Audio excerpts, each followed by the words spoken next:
Assalamualaikum, dear students, welcome to lecture series on chemistry of D block elements.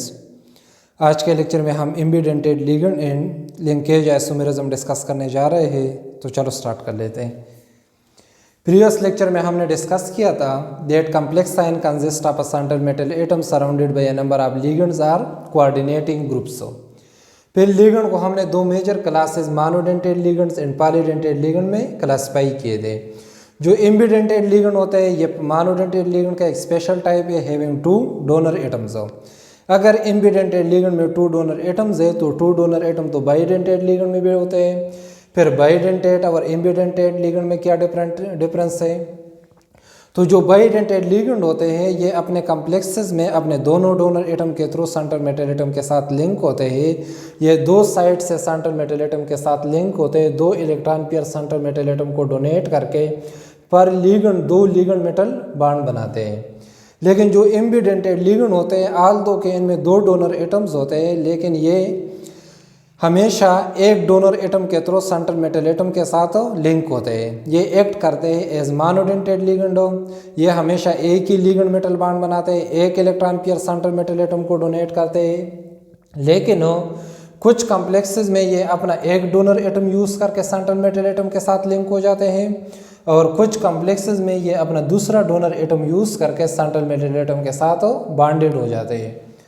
तो ऐसे ligand को हम कहते हैं इम्बिडेंटेड लिगेंड, जिनमें दो डोनर एटम होते हैं, एक्ट करते हैं एज मोनोडेंटेड लिगेंड, एक ही लिगेंड मेटल बॉन्ड बनाते हैं। कुछ कॉम्प्लेक्सेस में अपने एक डोनर एटम के थ्रू सेंट्रल मेटल एटम के साथ लिंक होते हैं और कुछ कॉम्प्लेक्सेस में अपने दूसरे डोनर एटम के थ्रू सेंट्रल मेटल एटम के साथ लिंक होते हैं।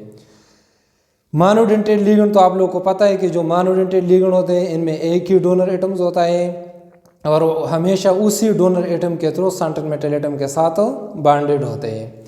लेकिन इम्बिडेंटेड लिगेंड एक्ट करेगी एज मोनोडेंटेड लिगेंड और इनमें दो डोनर एटम्स होते हैं। अब इम्बिडेंटेड लिगेंड के कुछ एग्जांपल डिस्कस करते हैं। NO2 group.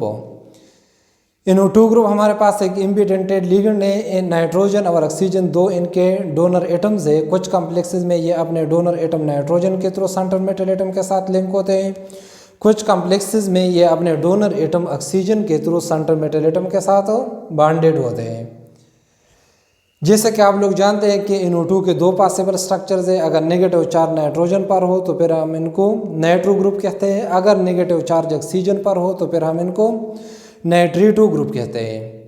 जब ये नाइट्रोजन को डोनर के एटम के तौर पर यूज़ करके नाइट्रोजन के थ्रू सेंट्रल मेटल एटम के साथ लिंक हो जाए तो फिर हम इनको नाइट्रो लिगेंड कहते हैं।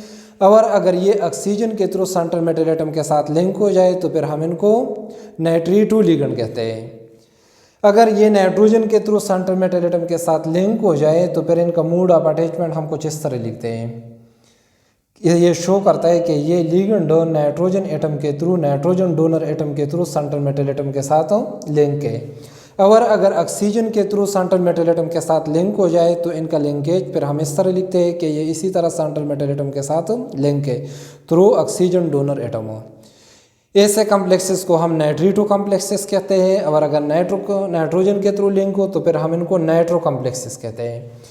ये नाइट्रो कॉम्प्लेक्स का एक एग्जाम्पल है और ये नाइट्री2 कॉम्प्लेक्स का एग्जाम्पल है।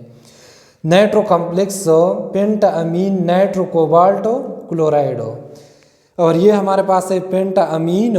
तो इधर ये जब ऑक्सीजन के थ्रू कोबाल्ट एटम के साथ लिंक है तो हम इसको कहेंगे नाइट्री2 कोबाल्ट क्लोराइड।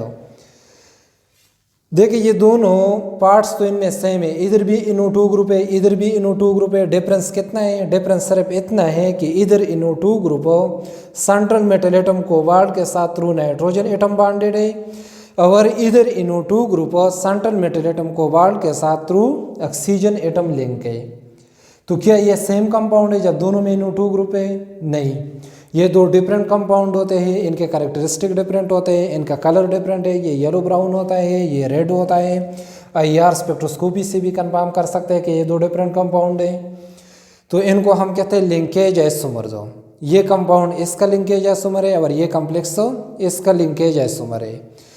इनके नेम हम इस तरह भी लिखते हैं कि ये जिस एटम के थ्रू अटैच हो, जिस डोनर एटम के थ्रू सेंट्रल मेटल एटम के साथ लिंक हो, तो इनको हम ब्रैकेट में लिख लेते हैं।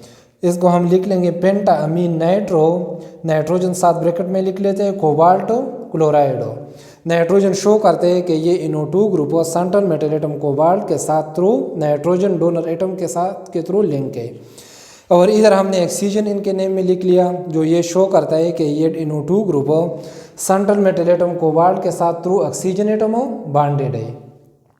इसी तरह लिंकेज आइसोमर का एक और एग्जांपल हमारे पास ये है, ये दोनों लिंकेज आइसोमर है। इधर हमारे पास नाइट्रो ग्रुप है और इधर नाइट्री2 ग्रुप है। इधर NO2 ग्रुप तो nitrogen atom central metal atom cobalt के साथ लिंक है और इधर NO2 ग्रुप तो oxygen atom central metal atom cobalt के साथ बॉन्डेड है। इसको हम कहते हैं डाई अमीन बिस्पाइरिडीन डाई नाइट्रो कोबाल्ट नाइट्रेट, और इसको हम कहते हैं डाई अमीन बिस्पाइरिडीन डाई नाइट्री2 कोबाल्ट नाइट्रेट। इस तरह थायोसाइनेटो ग्रुप पे हमारे पास इम्बिडेंटेड लिगेंड है। इनके दो डोनर एटम है, एक सल्फर इनका डोनर एटम है, दूसरा नाइट्रोजन इनका डोनर एटम है। कुछ कॉम्प्लेक्सेस में ये अपने डोनर एटम सल्फर के थ्रू सेंट्रल मेटल एटम के साथ लिंक होते हैं। कुछ कॉम्प्लेक्सेस में ये अपने डोनर एटम नाइट्रोजन के थ्रू सेंट्रल मेटल एटम के साथ अटैच होते हैं। थायोसाइनेटो ग्रुप के जो दो पॉसिबल स्ट्रक्चर है, एक हमारे पास इनका ये स्ट्रक्चर है, दूसरा ये स्ट्रक्चर है। अगर नेगेटिव चार्ज सल्फर पर हो तो इनको हम थायोसाइनेटो ग्रुप कहते हैं। अगर नेगेटिव चार्ज नाइट्रोजन पर हो तो इनको हम आइसोथायोसाइनेटो ग्रुप कहते हैं। अगर सल्फर के थ्रू ये सेंट्रल मेटल एटम के साथ लिंक हो जाए तो इनको हम थायोसाइनेटो लिगेंड कहते हैं। अगर नाइट्रोजन के थ्रू ये सेंट्रल मेटल एटम के साथ लिंक हो जाए तो इनको हम आइसोथायोसाइनेटो ग्रुप कहते हैं। जब ये सल्फर के थ्रू सेंट्रल मेटल एटम के साथ बॉन्डेड होते हैं तो इनका मोड ऑफ अटैचमेंट हम इस तरह लिखते हैं, इस तरह लिखते हैं या इस तरह लिखते हैं।